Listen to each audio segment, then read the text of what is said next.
Hello friends, welcome to சாச்சி சமையல். நம்ம இன்னைக்கு என்ன பார்க்க போகிறோம் அப்படின்னு பார்த்தீங்கன்னா, மார்னிங் பிரேக்ஃபாஸ்ட்டுக்கு ஒரு சூப்பரான டேஸ்ட்டில் உப்புமா எப்படி செய்யலாம் அப்படின்னு தான் நம்ம இன்னைக்கு பார்க்க போகிறோம். ரொம்ப பிளைனாக செய்யாமல் கொஞ்சம் காயெல்லாம் போட்டு செய்யும்போது நம்ம வீட்டில் உள்ளவங்களும் ரொம்ப விரும்பி சாப்பிடுவாங்க. காய்கறி சாப்பிடாத குழந்தைங்களுக்கு இந்த மாதிரி செஞ்சு கொடுத்தீங்கன்னா அவங்களுமே ரொம்ப விரும்பி சாப்பிடுவாங்க. இப்போ வாங்க ரொம்பலாம் டைம் வேஸ்ட் பண்ணாமல் ரொம்ப சாஃப்டாக டேஸ்ட்டாக எப்படி உப்புமா செய்யலாம் அப்படிங்கிறத நம்ம வீடியோக்குள்ளே போய் பார்க்கலாம். ஃபர்ஸ்ட்டு அதுக்கு ஒரு பேன் எடுத்து வச்சுக்கோங்க. அதில் ஒரு 2-3 ஸ்பூன் அளவுக்கிட்ட நெய் சேர்த்துக்கலாம். நெய் சேர்த்து ரவையை வறுக்கும் போது ரொம்ப வாசனையாக இருக்கும். அதே நேரத்தில் டேஸ்ட்டும் சூப்பராக இருக்கும். நெய் நல்லா உருகுனதும் இந்த கப்பில் ஒரு கப் அளவுக்கு நல்ல பொடி ரவையை பார்த்து எடுத்து வச்சிருக்கேன். அதை இதில் சேர்த்துக்கலாம். ரவை போட்டு மிக்ஸ் பண்ணி விடும்போது நல்ல மீடியம் ஃப்ளேமில் வச்சு வறுத்து விடுங்க. ரவை நல்லா வறுத்து வரும்போது தான் உப்புமா நல்லா உதிரியாகவும் சாஃப்டாகவும் நமக்கு கிடைக்கும். பாருங்க, ஒரு 5 நிமிஷத்துக்கிட்ட நல்ல மீடியம் ஃப்ளேமில் வச்சு தான் நான் வறுத்து விட்டுட்டு இருக்கேன். வறுக்கும் போதே நமக்கு தெரியும் ரவை நல்லா உதிரியா சூப்பரா வறுத்து வந்திருக்கிறது. இந்த அளவுக்கு இதை நல்லா வறுத்து எடுத்த பிறகு இதை எடுத்து ஒரு தட்டில் கொட்டி வச்சுக்கலாம். அடுத்ததா ஒரு பேன்ல ஒரு 2 ஸ்பூன் அளவுக்கு நெய் சேர்த்துக்கோங்க. எண்ணெய் நல்லா காஞ்சதும் இதுல கடுகு, ஒரு ஸ்பூன் அளவுக்கு உளுந்து, ஸ்பூன் ஜீரகம், ஒரு ஸ்பூன் அளவுக்கு கடலை பருப்பு, 2 ஸ்பூன் வேர்க்கடலை, ஒரு 10 போல முந்திரி, இது எல்லாத்தையும் போட்டு அடுப்பு நல்ல மீடியம் ஃப்ளேம்ல வச்சு நம்ம போட்டு பருப்பெல்லாம் ஓரளவுக்கு நல்லா செவந்து வர வரைக்கும் வறுத்து விட்டுக்கலாம். கொஞ்சம் பருப்பெல்லாம் ஜாஸ்தியாக போடும்போது உப்புமாவோட சேர்த்து சாப்பிட்றதுக்கு ரொம்ப சூப்பரான டேஸ்ட்ல இருக்கும். பாருங்க, இது எல்லாம் சேர்ந்து நல்லா பொரிஞ்சு வந்துருச்சு.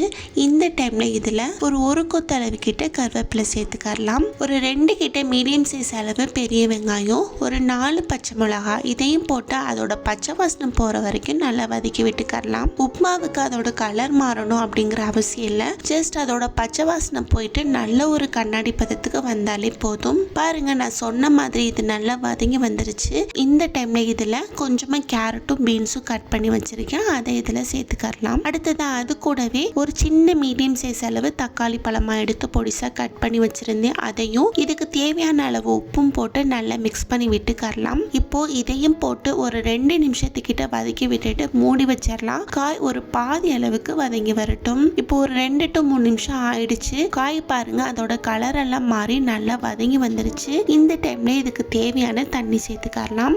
ஒரு கப் அளவுக்கு நம்ம ரவை எடுத்தோம் இல்லையா, அதனால ஒரு 3 கப் அளவுக்கு நீங்க தண்ணி சேர்த்துக்கோங்க, கரெக்டா இருக்கும். அடுத்து அது கூடவே கொஞ்சமா கொத்தமல்லி இலையும் தூவி நல்லா மிக்ஸ் பண்ணி விட்டுட்டு மூடி வச்சிருங்க. இதுல இருந்து நல்ல கொதி எலும்பி வரட்டும். இப்போ ஓபன் பண்ணி பார்க்கலாம். பாருங்க, சூப்பரா அதுல இருந்து நல்ல கொதி எலும்பி வந்துருச்சு. இந்த டைம்ல நம்ம வறுத்து வச்சிருக்கிற ரவையும் அதுல போட்டு அது கூட சேர்த்து நல்லா மிக்ஸ் பண்ணி விட்டுக்கலாம். சூப்பரான டேஸ்ட்ல இருக்கும். இதுக்கு சைடிஷா பார்த்தீங்கன்னா வேர்க்கடலை சட்னி இல்லைன்னா தேங்காய் சட்னி வச்சு சாப்பிடும்போது செம்மையாக இருக்கும். அன்னைக்கான பிரேக்ஃபாஸ்டே ரொம்ப எனர்ஜியாக இருக்கிற மாதிரி இருக்கும். பாருங்க, நம்ம போட்ட ரவை ஓரளவுக்கு நல்லா மிக்ஸ் ஆகி வந்துருச்சு. இந்த டைமில் அடுப்பை நல்ல மீடியம் ஃப்ளேமில் வச்சு மூடி வச்சிடலாம். நல்ல மீடியம் ஃப்ளேமில் வைக்கணும், அப்போ தான் நமக்கு உப்புமா உதிரியாக கிடைக்கும். இப்போ ஒரு 10 நிமிஷத்துக்கிட்ட ஆயிடுச்சு. ஓப்பன் பண்ணி பார்க்கலாம். பாருங்க, நம்ம போட்ட ரவை எல்லாம் ஓரளவுக்கு நல்லா சாஃப்டாக வெந்து வந்துருச்சு. இந்த டைமில் இதை நல்லா மிக்ஸ் பண்ணி விட்டுட்டு கேஸை ஆஃப் பண்ணிட்டு ஒரு 10 நிமிஷம் விட்டுருங்க. ரவை நமக்கு உதிரியா சாஃப்டா ரெடி ஆயிரும். கண்டிப்பா இந்த மாதிரி ஒரு தடவை செஞ்சு நீங்க ட்ரை பண்ணி பாருங்க. ஒரு தடவை இந்த மாதிரி பக்குவத்துல செஞ்சீங்கன்னா